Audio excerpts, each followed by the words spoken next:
दोस्तों कैसे हैं आप सभी लोग को इस चैनल में जुड़ने के लिए दोस्तों बहुत बहुत स्वागत है। जैसा कि आप सभी लोग जानते हैं कि हम डेली बेसिस पे इसमें न्यूज़ या करंट अफेयर्स को डिस्कस करते हैं दोस्तों। तो उसी संदर्भ में हमारे पास कुछ घटनाएं हैं दोस्तों, जिसके बारे में हम लोग बात करने का प्रयास कर रहे हैं, जिससे हम लोग समझने का प्रयास कर रहे हैं दोस्तों। आइए तो हम उसे समझते हैं, उस पर क्या बातें कही गई है दोस्तों। अभी जो हाल फिलहाल में आपने देखा होगा कि हरियाणा असेंबली का चुनाव चल रहा है दोस्तों, यानी हरियाणा विधानसभा का चुनाव चल रहा है। उसमें हर एक पार्टियां अपना अपना चुनाव प्रसार कर रही है दोस्तों, जिसमें कहा जा रहा है कि जिसमें एक दूसरे पर आरोप लगा रहे हैं, एक अपने अपने उपलब्धियां जनता के बीच में एक तरीके से बताने का काम कर रही है दोस्तों सरकार।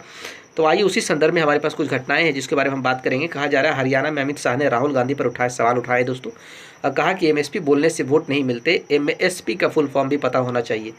आगे क्या लिखा गया है आइए उस पर भी डिटेल बात करते हैं। कहा जा रहा है कि हरियाणा के रेवाड़ी में केंद्रीय गृह मंत्री अमित शाह ने कांग्रेस और राहुल गांधी पर तीखा हमला किया है। उन्होंने कहा कि कांग्रेस जनता के बीच अग्निवीर योजना को लेकर भ्रम फैला रही है और किसानों से एमएसपी के मुद्दे पर झूठ बोल रही है। शाह ने राहुल के विदेश में आरक्षण खत्म करने के बयान पर भी सवाल उठाए हैं। बताया कि बीजेपी सरकार ने वन रैंक वन पेंशन का वादा पूरा किया है।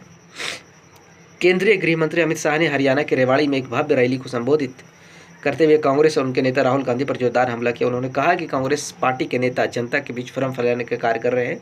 खासकर अग्निवीर योजना के संदर्भ में अमित शाह ने अपने भाषण में हरियाणा के जवानों के बलिदान और शौर्य को याद करते हुए कहा कि आज देश की सीमाएं सुरक्षित है और इसमें हरियाणा के जवानों का योगदान बेहद महत्वपूर्ण है। अमित शाह ने कांग्रेस सरकार के दौरान की भ्रष्टाचार की प्रथाओं पर भी तीखा कटाक्ष किया है। उन्होंने कहा है जब हरियाणा में कांग्रेस की सरकार थी तब कट कमीशन और करप्शन का बोलबाला था दोस्तों।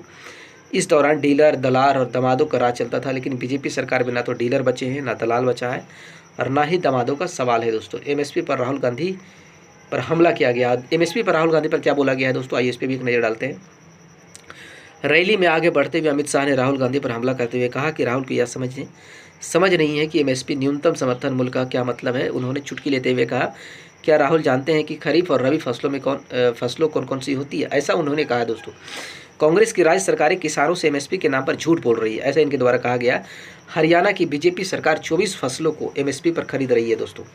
उन्होंने कांग्रेस नेताओं को चुनौती दी कि वे बताएं कि देश में कौन सी सरकार किसानों को कितना समर्थन दे रही है दोस्तों।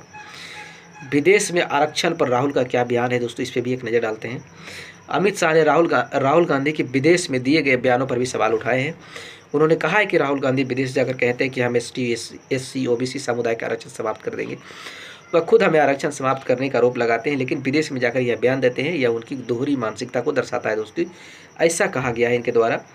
वन रैंक वन पेंशन की प्रतिबद्धता क्या है दोस्तों, आइए इसके बारे में भी जान लेते हैं। कहा जा रहा है केंद्रीय गृह मंत्री ने प्रधानमंत्री नरेंद्र मोदी द्वारा 2014 में किए गए वादों का भी जिक्र किया। उन्होंने कहा कि प्रधानमंत्री मोदी ने हरियाणा से चुनाव प्रचार की शुरुआत करते समय वन रैंक वन पेंशन का वादा किया था दोस्तों। 40 वर्षों से हमारे सैनिक इस मांगों को उठाते आ रहे हैं। उन्होंने स्पष्ट किया कि कांग्रेस ने इस महत्वपूर्ण मुद्दे पर ध्यान नहीं दिया है, लेकिन अब मोदी सरकार ने इसे लागू किया है। उन्होंने बताया है कि 1 महीने पहले वन रैंक वन पेंशन का तीसरा वर्जन भी लागू किया गया है दोस्तों।